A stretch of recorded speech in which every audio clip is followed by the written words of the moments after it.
Assalamualaikum warahmatullahi wabarakatuh. Hello, my name is Nuraini and I'm from the 5th group with Dila Agustina. Now I'm going to explain about the daily work of teaching. And then for the table of contents, there are 12 materials that will be explained, but I'm just going to explain for the daily teaching tasks until the facilitating assignments because the next material will be explained by Dila. So the table of contents, there are daily teaching tasks, daily and weekly communication, office hours, lectures and discussions, facilitating assignments, collecting and evaluating assignments, the importance of flexibility with deadlines, testing, browsing the web, conducting course-related search, and time management, and then the last is summary. Okay, for the first material is daily teaching tasks. In online teaching, you still have to maintain files, solve problems, communicate frequently with learners, and oversee their progress. These tasks take up the majority of your typical teaching week. You usually pause folders or start new bulletin boards, threads to explain and discuss the content area. If you lead a video conference session, you still may prepare a presentation before all or part of a class. However, the majority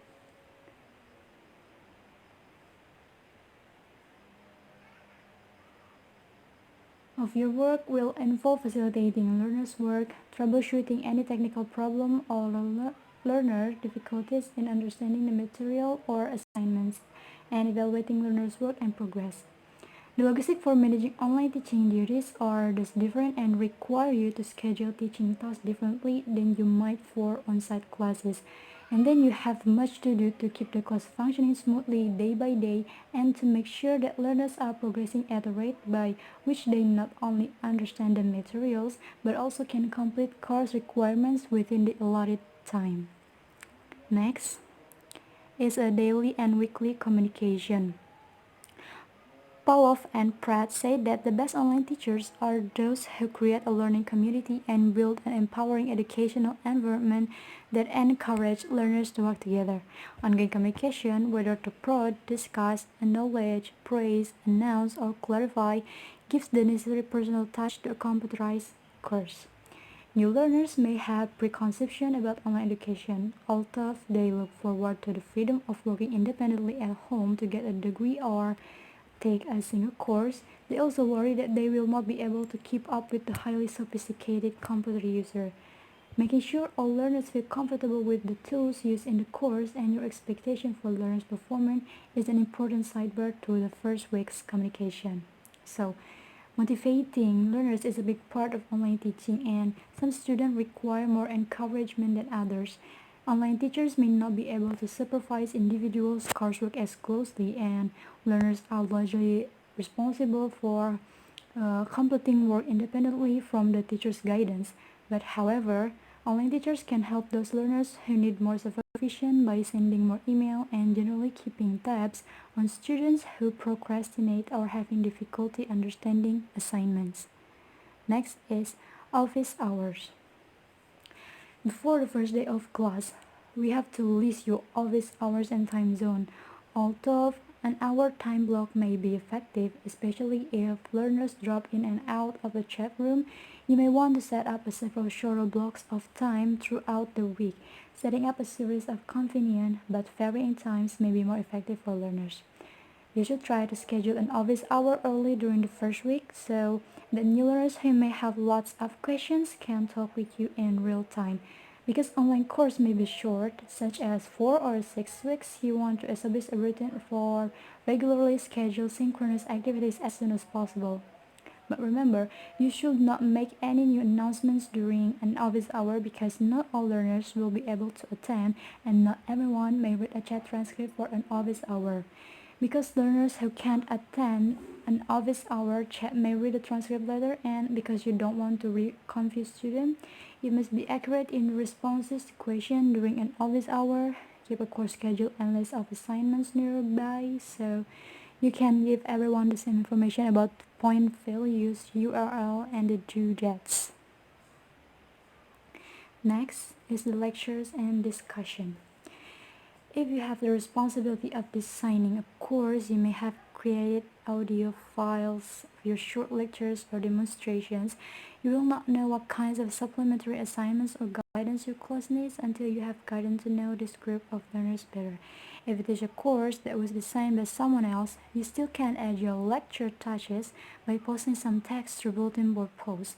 Of course, you should check with administrators or your program coordinator to make sure that the content of your added lectures are not is consistent with the course's objective and there are no legal, logistical, or consistency problems with adding new materials to existing course content. And another way to lecture is to offer a special discussion about a narrow topic for a weekly chat or office hour. The Q&A format is generally considered more of a discussion, but the length of responses can be read together in the transcript as a mini lecture discussion. However, more appropriate for learner-facilitated education that you can generate online discussion in lots of ways like two-way multimedia, chat station, bulletin board, and email. As with all ongoing activities, your daily teaching task involves small parts of the lecture and discussion setup. If you plan ahead and break activities down, you can manage your class more efficiently and enjoy the activities with your learners. Next is facilitating assignment. As you design the course, initially the number of assignments was determined based on the amount of coursework to be covered, course objective, and the time frame for the course, for example, 6 weeks or 15 weeks. An equal amount of work per week helps learners keep pace with assignment but not feel overwhelmed or forced to fall behind. Online learners seem to either work quickly on their own and follow their own assumption about an assignment or need some guidance before they start to make sure they understand what you want and how you expect assignments to be formatted. A few days before a new course starts, post a message to the bulletin board with an elaboration of the assignments, special tips, or guidelines for formatting paper. In your announcement, you might include the title of the assignment, description of the assignment, the due date, and format in which the assignment should be submitted. Although the assignment may seem self-explanatory to you and even though it may be well written, students like this reinforcement to save them time in completing the assignment and making sure that they are meeting all requirements. So these types of assignments should be carefully thought out as the formal, short, to the point, and require little advanced preparation before learners complete them. They should complement the course design but offer students additional ways to learn something new and share their ideas with others.